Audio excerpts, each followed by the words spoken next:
Je suis un ancien capitaine des airs, c'est-à-dire qu'au temps de ma jeunesse, laquelle n'est pas très éloignée, je naviguais en qualité d'aéronaute dans cet océan qui nous entoure et s'étend au-dessus de nos têtes. Bien entendu, cette profession comporte des risques, et cela va de soi, elle m'a procuré de nombreuses aventures, dont je vais vous narrer la plus émouvante. C'était avant l'époque où j'adoptais les ballons gonflés à l'hydrogène, entièrement de soie enduits, doublés, bordés, etc., et destinés non plus à des ascensions d'une heure, mais à des voyages de plusieurs jours. J'employais alors, pour mes ascensions, le petit Nassau, ainsi baptisé en souvenir du grand Nassau, son ancêtre.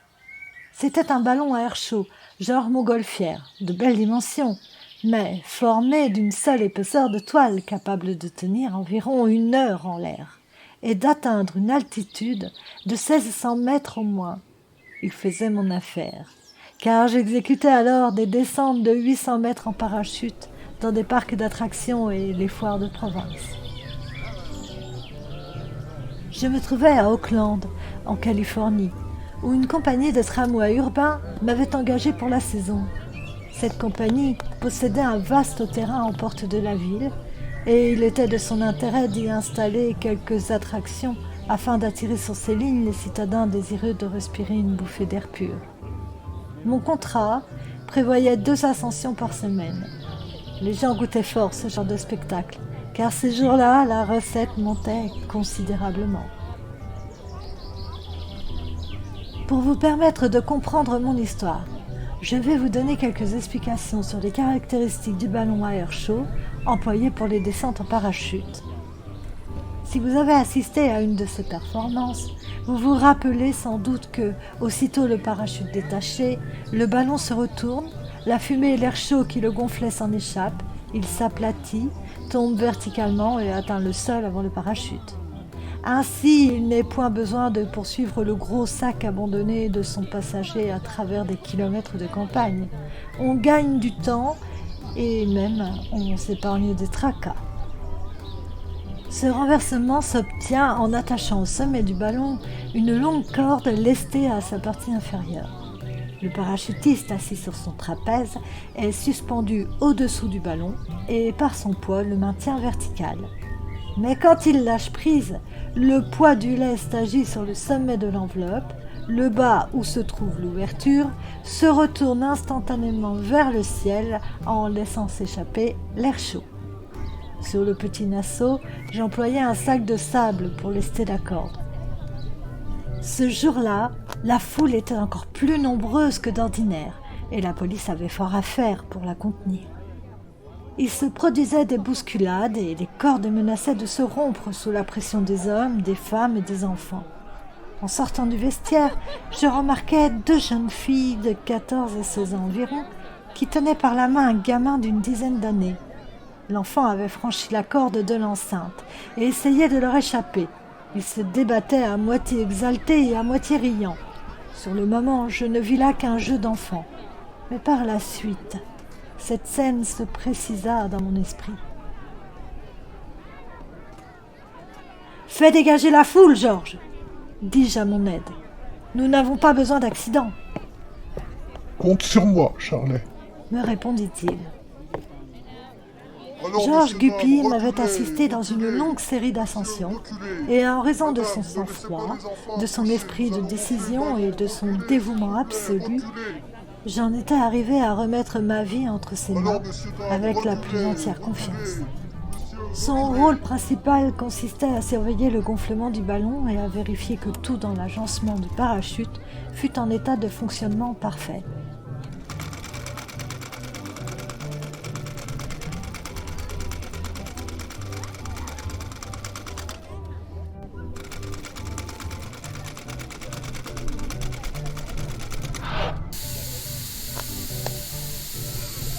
Le petit Nassau, déjà gonflé, tendait les cordes qui le retenaient. Le parachute gisait étalé sur le gazon au-dessous du trapèze. J'enlevai mon par-dessus, me mis en place et donnai le signal du lâcher-tout.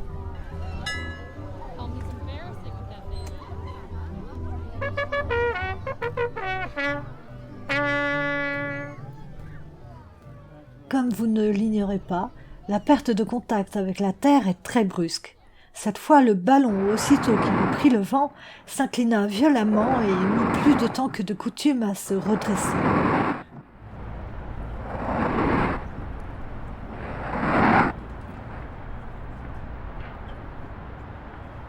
Je jetai les yeux en bas, sur le spectacle familier du monde que je quittais.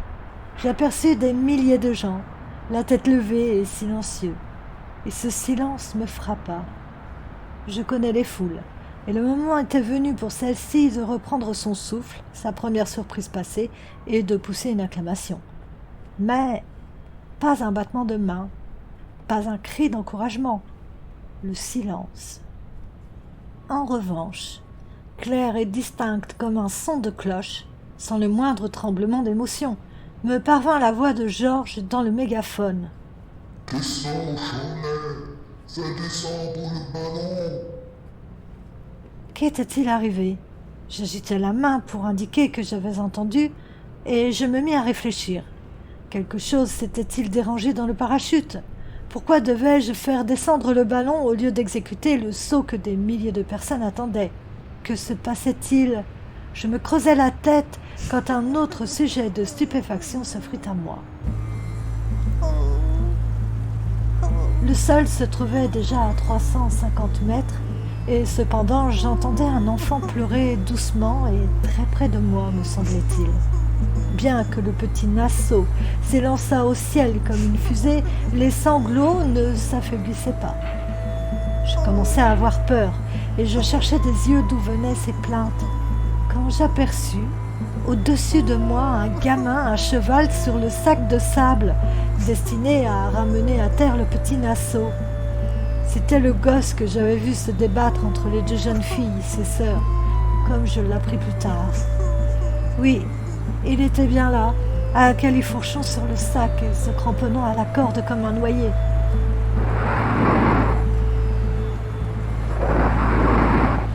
Un coup de vent inclina légèrement le ballon et le moutard se balança dans l'espace, puis vint frapper l'enveloppe tendue avec une violence qui me secoua à une dizaine de mètres plus bas. Je m'attendais à le voir lâcher prise, mais il tenait bon, tout en braillant. On m'expliqua par la suite qu'au lancer du ballon, l'enfant échappant à ses sœurs avait passé sous la corde et s'était sans hésiter jeté à cheval sur le sac. Je m'étonne encore que la secousse du départ ne l'ait pas débarqué. Je compris pourquoi le ballon s'était redressé si lentement et pourquoi Georges m'avait crié de descendre. La mort dans l'âme, je me demandais quelle décision prendre. Si je me séparais du ballon avec mon parachute, aussitôt le sac se retournerait, se viderait et tomberait comme une pierre. Il me restait l'unique espoir de voir le gosse tenir bon pendant que le ballon atterrirait de lui-même. Il m'était impossible d'arriver jusqu'à mon resquilleur ou de me hisser sur le long du mince parachute plié. En admettant que j'eusse réussi à atteindre l'orifice, que faire alors ? À 5 mètres de ce point, le gamin sur son perchoir précaire se balançait au-dessus du vide. Les pensées se succédaient dans mon cerveau en moins de temps qu'il n'en faut pour les exprimer. Je me rendis bientôt compte de la nécessité de détourner l'attention du gamin du terrible danger qu'il courait. Mettant en œuvre toute mon énergie pour paraître tout à fait calme, je lui criai gaiement « Hé là-haut, comment ça va ?» Il baissa les yeux vers moi, refoula ses larmes et son visage s'illumina. Mais à cet instant, le ballon passa dans un courant contraire, pivota à demi sur lui-même et s'inclina. Le gamin oscilla fortement et vint de nouveau frapper la toile. Du coup, il se reprit à pleurer. « C'est amusant, hein ?» lui demandai-je avec enthousiasme, comme si c'eût été réellement le jeu le plus passionnant du monde. Et sans lui donner le temps de me répondre, j'ajoutai « Comment t'appelles-tu ?»« Tommy Dermott. »« Enchanté de faire ta connaissance, Tommy, » continuai-je. « Mais je voudrais bien savoir qui t'a permis de monter avec moi. » Je suis monté juste pour m'amuser. Il se mit à rire et m'avoua qu'il était monté histoire de s'amuser. Nous poursuivîmes sur ce ton, mais je tremblais de peur pour lui, tout en me torturant l'esprit afin d'entretenir la conversation. C'était tout ce que je pouvais faire, et sa vie dépendait de mon habileté à éloigner ses pensées du danger. Je lui montrai le vaste panorama qui, à 1200 mètres au-dessous de nous, s'étendait jusqu'à l'horizon. La baie de San Francisco, pareil à un grand lac placide, le nuage des fumées sur la ville, la porte d'or, plus loin la frange de l'océan et, dominant le tout, le mont Tamalpais, nettement découpé sur le ciel. À terre, je voyais aussi un cabriolet qui paraissait avancer lentement, mais je savais par expérience que son conducteur poussait les chevaux à bride abattue dans la direction que nous suivions. Cependant, le jeune Tommy se lassa du spectacle et me rendit compte qu'il commençait à s'effrayer. « Ce métier te plairait-il » lui demandai-je. Il se rasséréna un instant pour m'interroger à son tour. « Est-ce bien payé ?» Mais le petit Nassau se refroidissait peu à peu, perdait lentement de la hauteur. Il rencontrait des courants contraires qui le ballottaient avec brutalité, et une fois le gamin fut projeté violemment contre l'enveloppe. Ses lèvres se mirent à trembler et les pleurs recommencèrent. J'essayais de plaisanter et de le faire rire, mais en vain. Le courage l'abandonnait, et à tout instant je m'attendais à le voir filer près de moi dans sa chute vertigineuse. Je désespérais, quand tout à coup, je me rappelais qu'une frayeur peut en chasser une autre, et faisant les gros yeux à mon passager clandestin, je lui criai d'un ton sévère. « Tiens bien cette corde, sinon tout à l'heure en bas, je t'administrerai une volée qui ne sera pas piquée des vers, compris ?» « Oui, monsieur !» gémit-il, et je vis que mon stratagème portait. J'étais plus près de Tommy que de la terre, et il me craignait plus que le plongeon. « Tu es bien assis là, sur ton coussin moelleux, tandis que ma barre est étroite et dure. Elle n'a rien d'agréable. » Une idée lui vint, et il en oublia la douleur de ses doigts. « Quand allez-vous sauter ?» me demanda-t-il. « Voilà ce que je voulais voir. » À mon regret et au risque de le décevoir, je dus lui apprendre ma décision de ne pas sauter. Mais il éleva des objections. « Pourtant, c'est à annoncer dans les journaux. » Tant pis. Aujourd'hui, je me sens comme qui dirait la flemme, et je laisse descendre mon ballon tout seul. Il m'appartient, et j'ai le droit, ça me semble, d'en disposer à ma guise. Du reste, nous voici presque en bas maintenant. C'était vrai. Nous plongions rapidement dans l'air. Alors mon galopin se mit à discuter s'il était juste ou non de désappointer le public et de provoquer ses récriminations. Le cœur joyeux, je soutins la controverse, me justifiant par 1000 bonnes raisons jusqu'au moment où, après avoir franchi un bosquet d'eucalyptus, nous fûmes sur le point d'arriver au sol. « Tiens-toi bien !» lui criai-je. Et me laissant glisser du trapèze, j'y restais suspendu par les mains afin d'atterrir sur les pieds. Nous effleurâmes une grange, évitâmes de justesse un réseau de cordes à linge, jetâmes la panique dans une basse-cour, fîmes un bond au-dessus d'une meule de foin, tout cela en moins de temps qu'il m'en faut pour le raconter.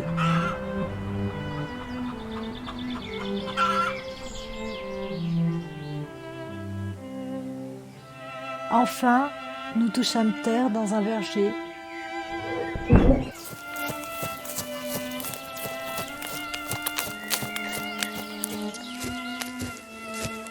Et aussitôt que mes pieds sentirent le sol, j'amarrai le ballon en faisant faire au trapèze 2 tours autour du tronc d'un pommier. Dans mon métier, j'ai eu bien des émotions. J'ai vu mon ballon prendre feu, en l'air. Je me suis trouvée accrochée à la corniche d'une maison de 10 étages. Un jour, mon parachute ne se décidait pas à s'ouvrir.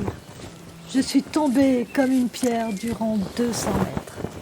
Mais jamais je ne me suis sentie aussi faible et abattue qu'au moment où je m'approchais du gamin, qui n'avait pas une égratignure. Je le saisis par le bras. Tommy Dermott. Tommy Dermott. Une fois mon calme revenu, Tommy Dermott, je vais te coller sur mon genou et t'administrer la plus belle fessée qu'un gosse ait jamais reçue dans toute l'histoire du monde. Non, bah non, vous m'avez promis de ne pas me battre si je me tenais bien. Protesta-t-il en se débattant. Oh, c'est juste, mais tu encaisseras tout de même. Ceux qui montent en ballon sont des hommes méchants et sans principe. Aussi, je veux te donner séance tenante une leçon pour t'apprendre à l'avenir à les éviter, eux et leurs engins. Et je lui donnai sa fessée. Et si ce ne fut pas la plus belle au monde, elle fut sans doute la plus sonore qu'il reçut dans sa vie. Mais cette aventure m'enleva tout mon cran et me découragea. Je résiliai mon engagement avec la compagnie des tramways. Plus tard, je m'intéressai aux ballons gonflés au gaz, bien moins dangereux à mon avis. Et voici la fin de ce livre audio, lu par Angélique pour la chaîne Open Your Mind, dans le rôle du narrateur et dans le rôle du gamin. C'était donc Angélique. Mais dans le rôle des poules, c'était Rodney, mon cochon d'Inde.